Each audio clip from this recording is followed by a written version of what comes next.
দর্শক, রাজধানীর foreign service একাডেমিতে বৈঠকের খবর জানাতে যোগ দিচ্ছেন সহকর্মী মহসিন কবির। মহসিন, সেখানকার সবশেষ অবস্থা আমাদের জানান, কারা যোগ দিয়েছেন, কারা যোগ দেননি এবং কি সিদ্ধান্ত হচ্ছে।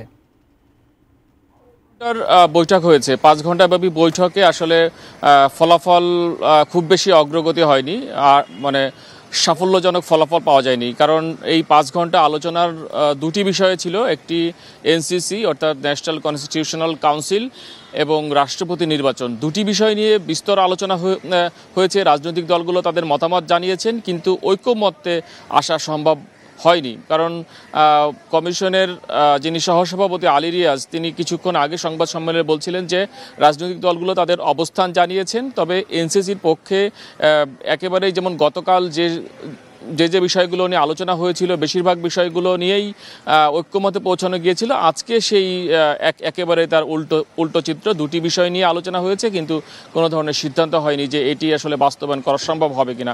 তো সেটি বলা হচ্ছে যে আবারও এটি নিয়ে আলোচনা হবে।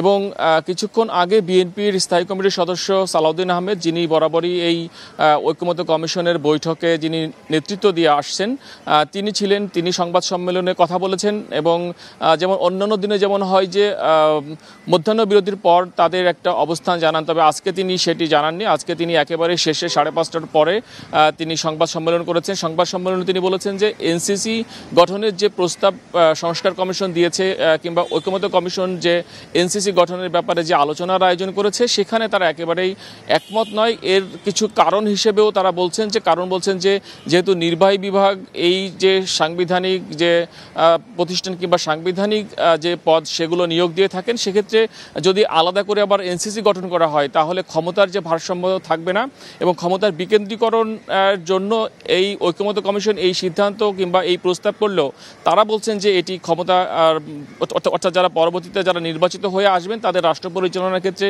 সমস্যা হবে। এবং এই ক্ষমতার বিকেন্দ্রীকরণকে তারা বলছেন যে এটি রাষ্ট্রের জন্য ফলপ্রসূ হবে না। এবং তারা বলছেন যে এখন যে বিদ্যমান যে পদ্ধতি রয়েছে, সেই পদ্ধতি কিছু আইন সংশোধন করলে সেই পদ্ধতিতে সম্ভব। যেমন দুদক নিয়ে তারা বলছেন যে দুদকের যে আইন রয়েছে সেই আইনকে যদি আরও যুগোপযোগী করা যায়, কিংবা নির্বাচন কমিশনকে যে পরিমাণে ক্ষমতা দেওয়া হয়েছে সংবিধানে, সেই ক্ষমতা যদি তারা প্রয়োগ করে, কিংবা তাদের যে অ্যাকাউন্টেবিলিটি কিংবা তাদের যে জবাবদিহিতা সেটি যদি নিশ্চিত করা যায়, তাহলে এই এনসিসির আর দরকার হবে না। এবং এনসিসি যাদেরকে নিয়ে গঠন করা হবে তাদের জবাবদিহিতা কোথায়, সেটি প্রশ্ন তুলেছেন বিএনপির স্থায়ী কমিটির সদস্য সালাউদ্দিন আহমেদ। তিনি বলেছেন যে একটি নির্বাচিত সরকারের সময়ে যে এনসিসিতে যারা থাকবেন কিংবা এনসিসির পক্ষ থেকে যে নিয়োগ দেওয়া হবে, তো তারা যদি কোনো মানে তাদের যে জবাবদিহিতার বিষয় সেটি যেহেতু থাকছে না, তাহলে এটি আসলে ক্ষমতার ভারসাম্য করার থেকেও সমস্যা সৃষ্টি করবে বলে তিনি কিন্তু মনে করছেন। তো বেশিরভাগ রাজনৈতিক দল, জামাতের পক্ষ থেকে যেমন বলা হচ্ছিল, আপনি কিছুক্ষণ আগে বলছিলেন যে জামাতের পক্ষ থেকে বলা হয়েছে যে বেশিরভাগ রাজনৈতিক দল চায়, জামাতও চায়, তবে বিএনপি যেহেতু বড় স্টেক হোল্ডার, বিএনপি যেহেতু চাচ্ছে না, তো এটি নিয়ে এক ধরনের বিএনপি যারা সমমনা রয়েছেন কিংবা বিএনপি যারা জোটভুক্ত রয়েছেন তাদেরও একটি অংশ এই এনসিসির বিষয়ে তারা দ্বিমত পোষণ করেছেন। আর রাষ্ট্রপতি নির্বাচন নিয়ে যে সংস্কার কমিশনের যে প্রস্তাব, যে ইলেকটোরাল কলেজ প্রতিষ্ঠা করা, অর্থাৎ সারা দেশের যে জনপ্রতিনিধি ইউনিয়ন, উপজেলা কিংবা জেলা পরিষদে তারা নির্বাচন করবে রাষ্ট্রপতি, সেই ধারণার সঙ্গেও বিএনপি একমত নয়। অন্যান্য দলও খুব বেশি এটিতে একমত নয়, তবে কেউ কেউ সরাসরি ভোটের কথা বলছেন।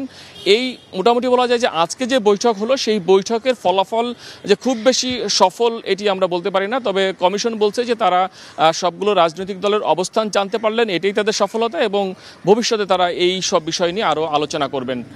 তো এই ছিল এখন পর্যন্ত।